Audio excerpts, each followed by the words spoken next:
বাচ্চা কাচ্চা হচ্ছে না, এরকমের কাপেল যুগল আমাদের কাছে এসে থাকে।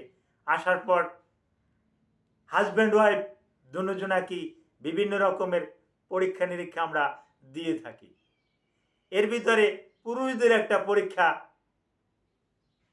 এই পরীক্ষাটা সিমেন অ্যানালাইসিস টেস্ট বা বীর্য পরীক্ষা। তো হ্যাঁ, বীর্য পরীক্ষা করতে দিলে অনেকের আসে অ্যাজোস্পার্মিয়া, নর্মোস্পার্মিয়া, অলিগোস্পার্মিয়া।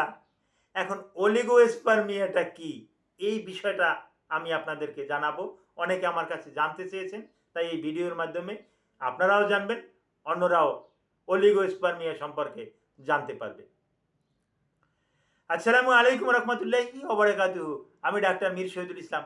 আমার চেম্বার শুভেচ্ছা 255, ঐতিহ্যবাহী শেখঘাট, সিলেট।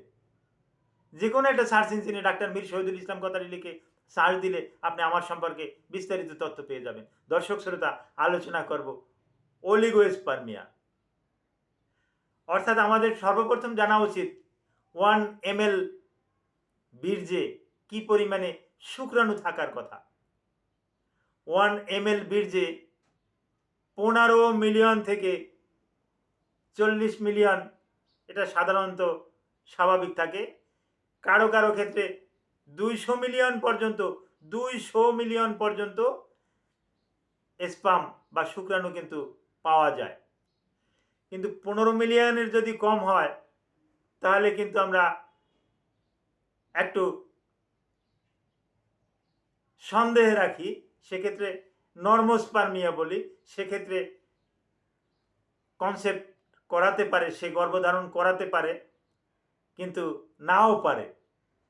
কিন্তু এটা যদি 1 ml বীর্যে যদি 5 মিলিয়নের কম আসে, 5 মিলিয়নের যদি কম আসে, এবং এই যে বীর্যটা যে আসে তার যদি আবার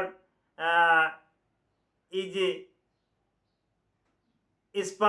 স্পামের একটা শুক্রাণুর একটা লেজ থাকে, এই লেজটা যদি দুর্বল থাকে তাহলে কিন্তু সাঁতার কাটতে পারে না।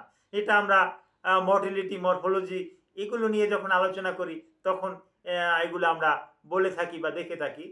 তো তখন সাঁতার কাটতে পারে না। তো এমতো অবস্থায় 5 মিলিয়নের যদি কম থাকে এবং এই টেল যদি দুর্বল থাকে, লেজ যদি দুর্বল থাকে, তাহলে তখন ওই স্পাম পরীক্ষার ওই রিপোর্টটাকে কিন্তু প্যাথোলজিস্ট লিখে দেয় অলিগোস্পার্মিয়া। আশা করি অলিগোস্পার্মিয়া সম্পর্কে আপনারা একটা ধারণা পেয়েছেন। Thank you all.